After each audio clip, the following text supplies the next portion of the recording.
It was 6:23 in the morning when Marcus Wellington's phone lit up with a notification that would change his life forever. Transaction, $100 location. Women's Shelter Donation Fund status, completed. He stared at the screen, his coffee growing cold in his hand. A homeless woman, a woman who'd been sleeping on subway floors for 5 months, had just donated $100 to help other homeless people. With his money he'd given her with no strings attached, expecting her to spend it all on herself. And in that moment, sitting alone in his $11 billion empire, Marcus Wellington wondered if everything his father had ever taught him was a lie. But let me back up, because to understand why this receipt shattered a billionaire's world, you need to understand the man Marcus was before that February morning. Before Elena. Before Maya. Before everything changed. Marcus Wellington was 42 years old, and he had stopped believing in human goodness a long time ago. As the CEO of Wellington Pharmaceuticals, he ruled over an empire worth $11 billion. His penthouse in Manhattan had windows that stretched from floor to ceiling, overlooking the Hudson River like he owned the entire city. He had vacation homes in 4 different countries. The watch on his wrist cost more than most people earned in an entire year. He had art on his walls worth millions, cars in his garage that most people only saw in movies, and a bank account that could solve problems for thousands of families. But every single morning, Marcus woke up feeling like he was drowning. His penthouse echoed with expensive emptiness. His success felt hollow. And deep down, in a place he never let anyone see, he felt alone. Completely, utterly alone. His father, Richard Wellington, had died 3 years earlier. And even from the grave, his voice still controlled Marcus's life. Richard had drilled one lesson into his son since Marcus was old enough to understand words. Trust is a currency only fools spend freely, son. The poor are especially dangerous. Give them an inch, they'll take everything and still demand more. They can't help themselves. Desperation makes thieves of everyone. For 42 years, Marcus had lived by that gospel like it was scripture. Every donation he made went through lawyers and accountants. Every act of charity was calculated for tax benefits and public relations. He'd never once looked poverty in the face and simply helped. Not without conditions. Not without control. Not without protecting himself first. He'd convinced himself his father was right. People were selfish. People were greedy. Given the chance, anyone would take advantage. It was just human nature. But that February morning, something cracked in the ice around Marcus's heart. He was late for an emergency board meeting, rushing through Grand Central Terminal with his assistant practically jogging to keep up. His Italian wool coat cost $8,000. His leather briefcase held contracts worth $40 million. His phone buzzed constantly with messages from investors, lawyers, executives. Everyone wanting a piece of his attention, his time, his money. Then he saw her. Huddled against the cold tile wall near the subway entrance was a woman, maybe in her early 30s, with exhaustion carved into every line of her face. A little girl, no older than 7, slept curled up in her lap, wrapped in a donated coat 2 sizes too large. The woman's arms were locked around that child like a fortress made of flesh and bone and desperate, desperate love. A piece of cardboard rested beside them. Black marker. Shaky letters. Single mother.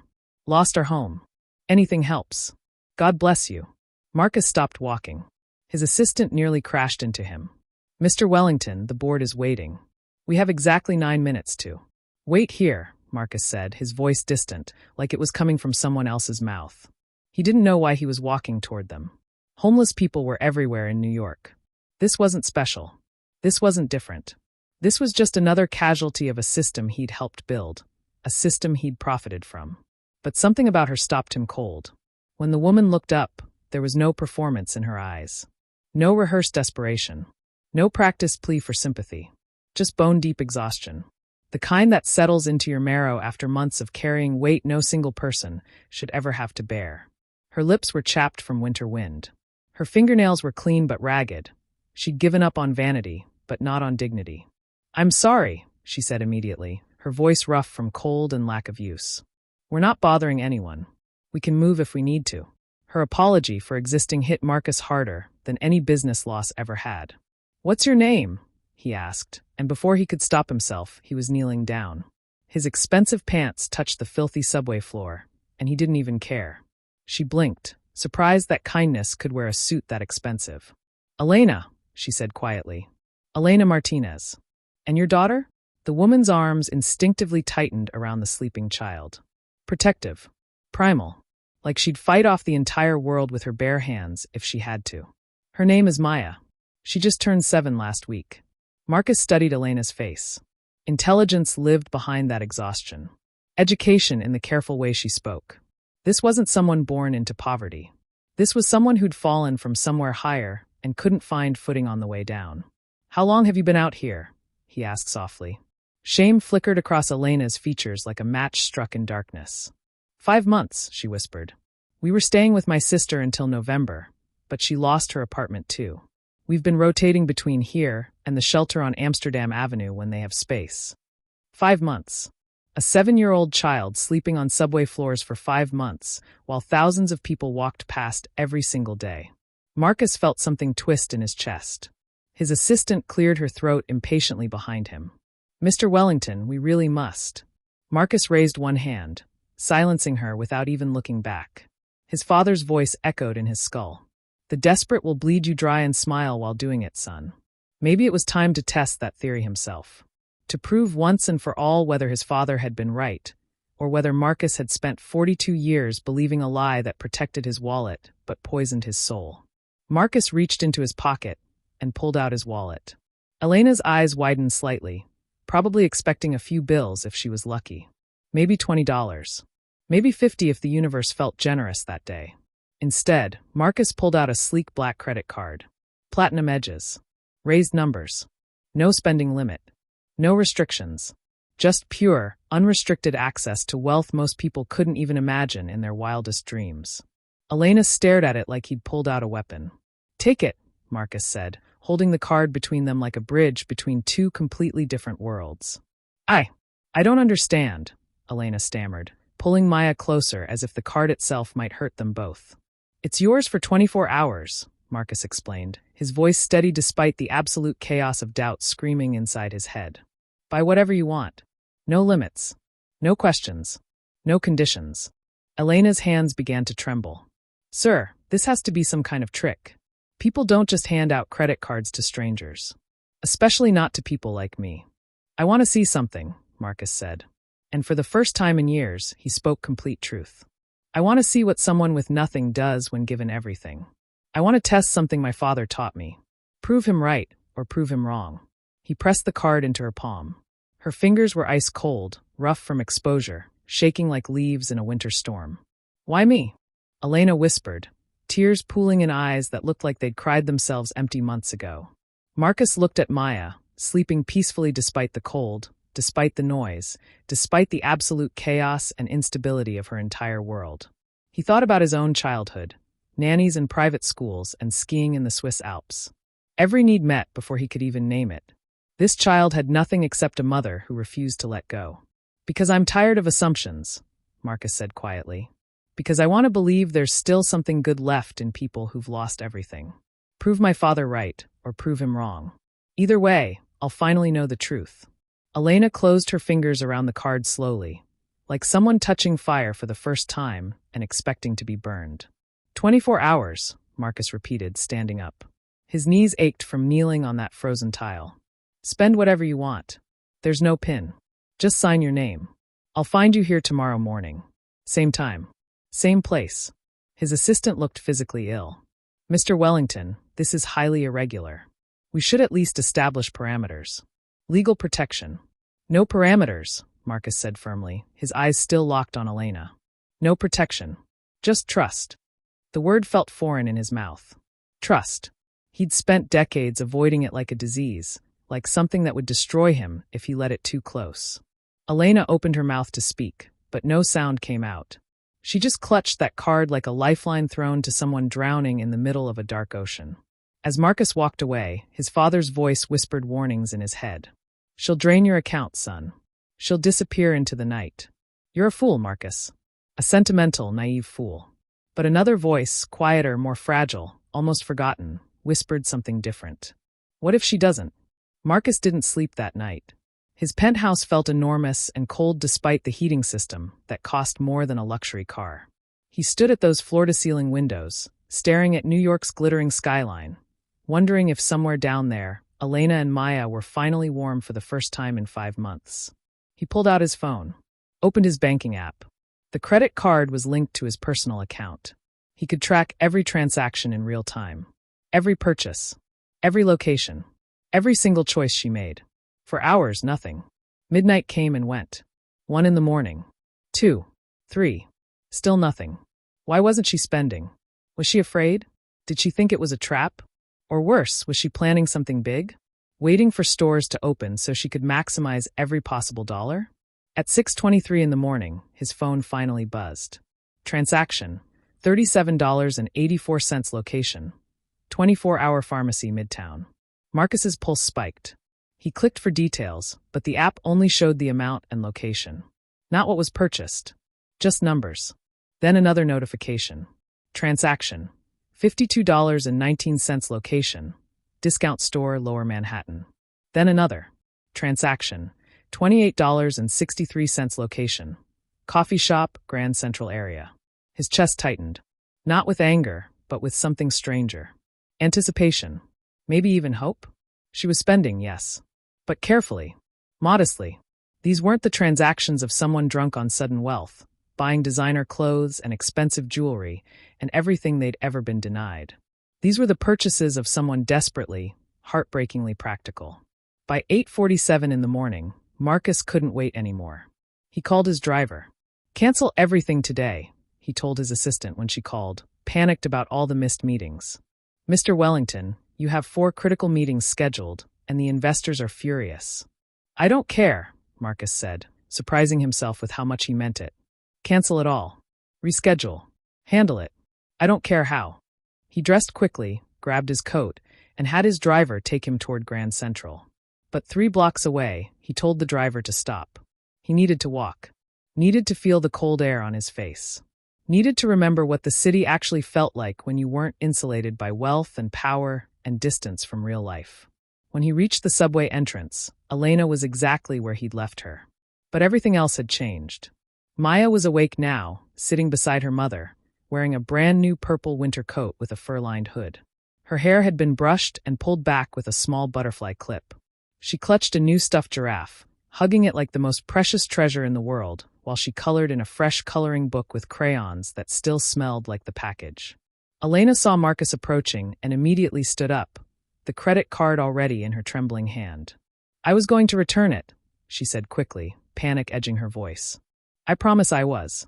I just needed to get a few things first. Basic things. Necessary things." "Keep it," Marcus said gently, raising both hands. "You still have hours left." Elena's shoulders sagged with something between relief and complete confusion. "I don't understand you," she said. Marcus smiled sadly. "That makes 2 of us." And then Elena handed him the receipts. 2 crumpled pieces of thermal paper that would shatter everything Marcus Wellington had ever believed about human nature. What did those receipts say? What did Elena buy with unlimited money? The answer will break your heart, in the best possible way. Marcus Wellington had made billion-dollar decisions without flinching. He'd negotiated contracts that could make or break entire companies. He'd stood in boardrooms with the most powerful people in the world and never once felt nervous.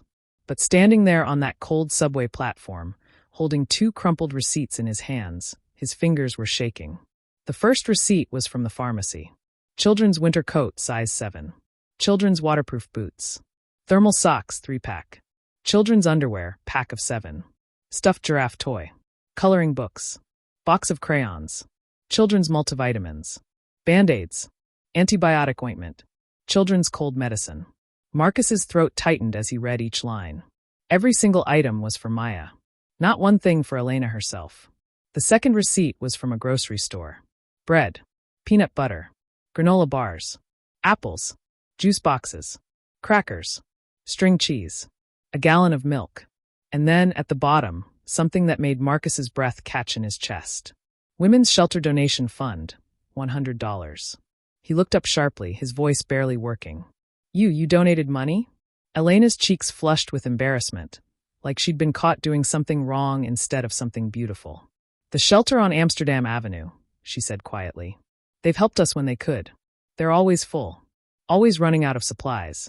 I thought if I had extra, even just for one day, maybe I could help them help someone else.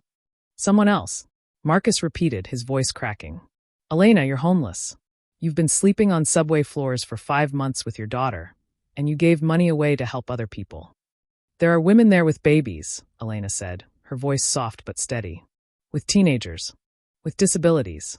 Some of them have it so much worse than we do. I know what it's like to need help and have nowhere to turn. If I could give back even a little, even for one day, I had to.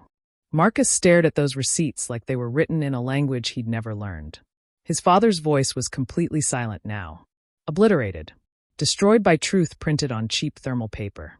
This woman, who had every reason to be selfish, who had every justification in the world to think only of herself and her daughter, had spent a billionaire's unlimited money on necessities, medicine, and charity. Not alcohol. Not designer clothes. Not jewelry or electronics or anything remotely self-indulgent. Just survival. Just kindness. Just love.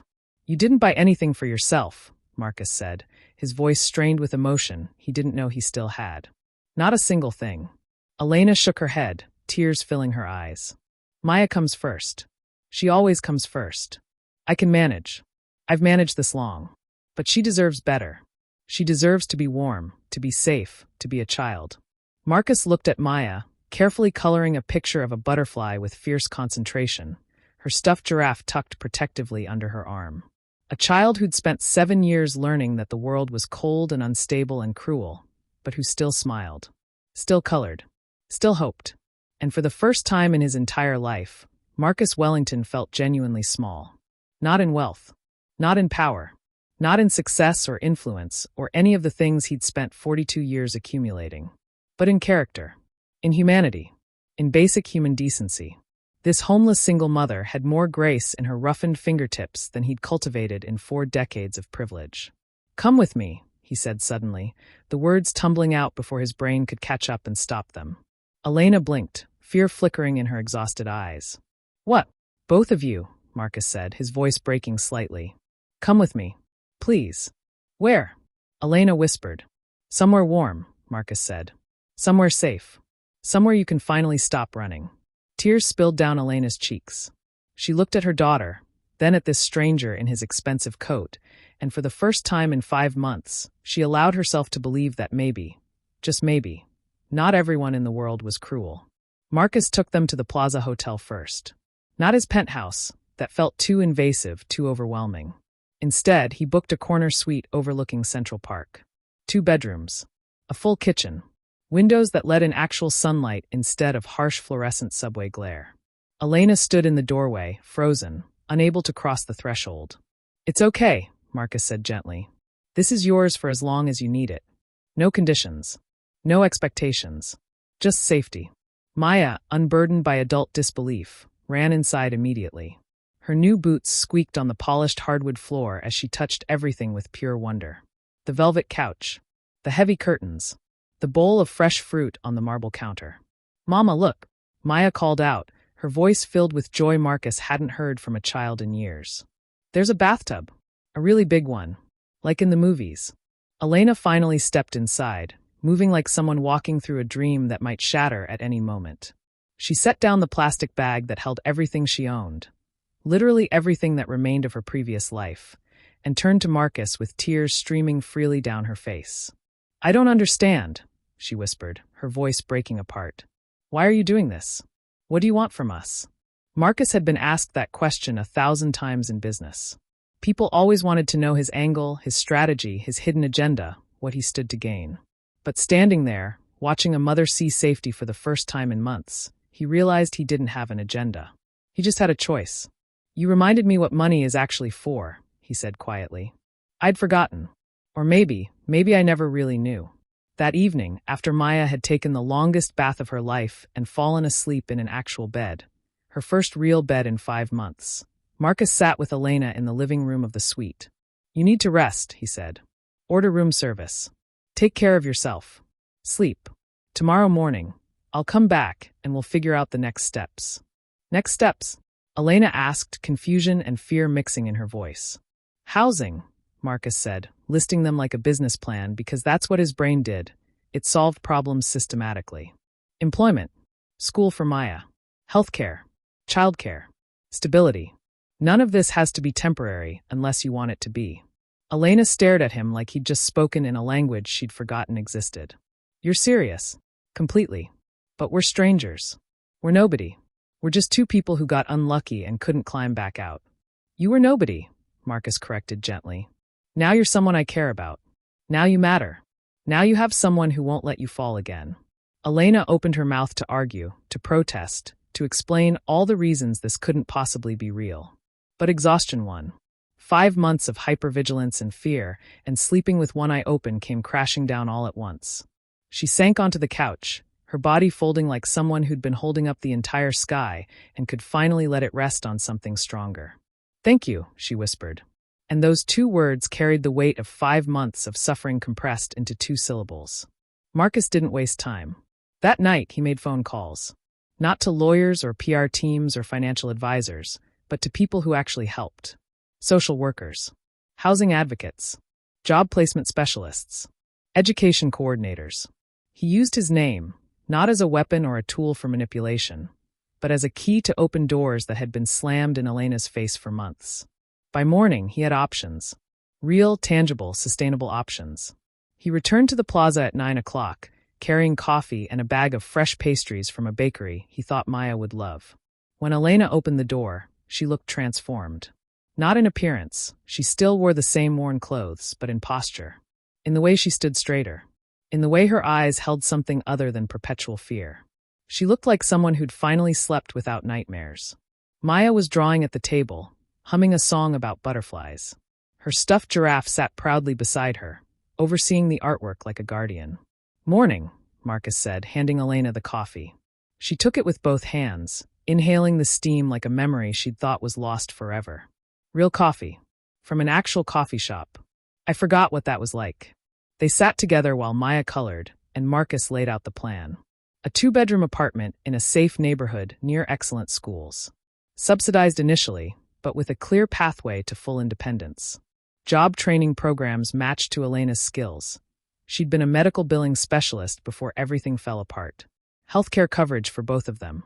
Maya enrolled in 2nd grade at a public school with excellent ratings and a before and after care program, so Elena could work. Elena listened in stunned silence, tears running down her face, dripping into coffee that had grown cold while Marcus talked. This isn't charity, Marcus clarified, saying what he'd been telling himself all night. It's an investment. You're intelligent, capable, and resilient. You just need a foundation to rebuild from. A place to stand so you can start climbing again. I don't know how to repay you, Elena said, her voice barely above a whisper. You already did, Marcus replied, his own voice thick with emotion. You showed me that goodness still exists. That desperation doesn't automatically create monsters. That my father was wrong about everything that actually matters. Elena shook her head, more tears falling. I just bought what Maya needed. Exactly, Marcus said. You had unlimited wealth for 24 hours, and you chose love over greed. Do you have any idea how rare that is? How many people would have drained that card buying things for themselves and walked away without looking back? Elena looked at her daughter, carefully coloring inside the lines of a flower, her small tongue poking out in concentration. She's all I have, Elena said softly. She's all that matters. Everything I do, every choice I make, it's all for her. I know, Marcus said. I saw it in those receipts. I saw it in that donation to the shelter. You could have taken everything, but you gave anyway. That's not just good, Elena. That's extraordinary. 3 weeks later, Elena and Maya moved into their new apartment. 2 bedrooms on the 3rd floor of a clean, quiet building with a small playground out back. It wasn't luxury, laminate counters, builder-grade carpet, fixtures from a catalog, but it was theirs. Walls that didn't move. A door that locked from the inside. Heat that actually worked. Windows that let in light without letting in wind. Marcus helped them move in, carrying boxes, assembling furniture from IKEA, laughing when Maya insisted on supervising every step, placing her giraffe on every flat surface and declaring it decorated. She's very particular about interior design, Elena joked, watching her daughter arrange stuffed animals with the seriousness of an architect. Marcus didn't mind. For the first time in years, he felt useful. Not powerful, not influential, not wealthy. Just useful. Just present. Just human. Months passed like pages turning in a book. Elena completed her training program with honors and landed a position at Columbia Medical Center. Full benefits. Regular hours. Stability. Maya thrived in second grade, making friends, bringing home artwork, no longer carrying the crushing weight of homelessness in her small shoulders. And Marcus visited often. Not as a benefactor checking on an investment, but as a friend. Someone who attended Maya's school talent show where she sang Twinkle, Twinkle, Little Star completely off-key, but with absolute confidence. Someone who helped Elena navigate apartment maintenance when the sink started leaking. Someone who showed up on difficult days without being asked. He learned things about himself he'd never known. That he liked cooking simple meals more than eating at expensive restaurants. That children's laughter was better than boardroom applause. That watching someone rebuild their life was more satisfying than watching his stock portfolio grow. One evening, sitting on Elena's modest couch while Maya showed him her science project about butterflies, Elena handed him something. His credit card. "I kept it," she admitted, blushing. "I know I should have given it back weeks ago, but I was scared. Scared that if I returned it, all of this would disappear. That it was only real as long as I held on to that piece of plastic." Marcus smiled and gently closed her fingers back around the card. "Keep it." "Marcus, I can't." "Emergency fund," he said simply. "For Maya. For unexpected expenses. For peace of mind. You've proven exactly what you do with it. You've proven I can trust you more than I trust most people I've known for decades." Elena stared at the card, then at him, fresh tears in her eyes.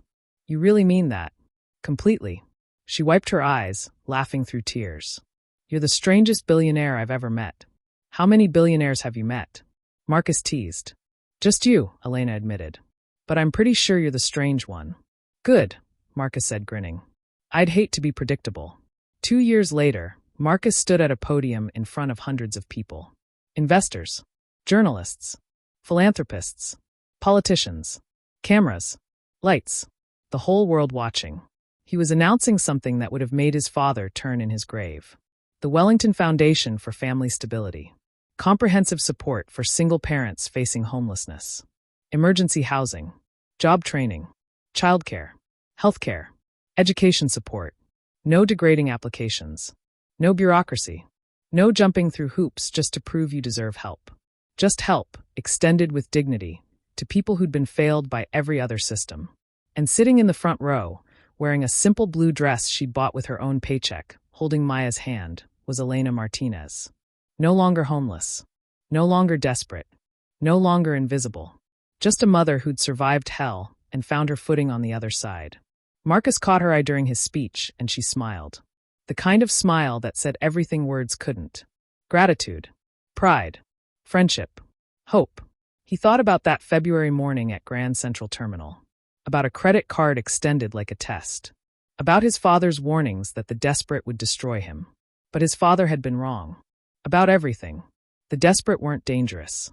They were human. Capable of extraordinary love, remarkable resilience, and stunning generosity when given the smallest opportunity. Elena Martinez had taught him that. Had shattered his assumptions with receipts for children's coats and shelter donations. Had broken his heart open in the best possible way. After the press conference, reporters swarmed with questions. But Marcus only cared about 2 people. He found Elena and Maya outside near the fountain in front of the building. "You did it," Elena said, tears streaming down her face. "You're really doing this. You're going to help so many families." "We're doing this," Marcus corrected. "I want you on the foundation board. I want your voice, your perspective, your experience. I need someone who's been there. Someone who understands what it's really like." Elena looked shocked. "Me? On a board?" "Marcus, I don't have any experience with." "You have the only experience that matters," Marcus interrupted. "You survived. You stayed good. You know exactly what families need because you needed it. You're perfect for this." Maya tugged on Marcus's sleeve. Now 8 years old, thriving, no longer the frightened child sleeping on subway floors. "Mr. Marcus, does this mean more people will get homes like we did?" Marcus knelt down to her level, smiling. "Yes, sweetheart. Lots of families.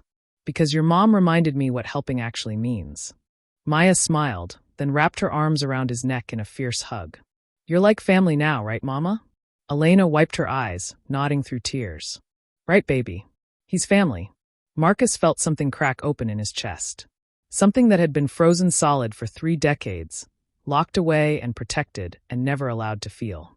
His father had taught him that trust was weakness, that kindness was naive, that the poor would destroy him. But Elena had taught him something different, something true.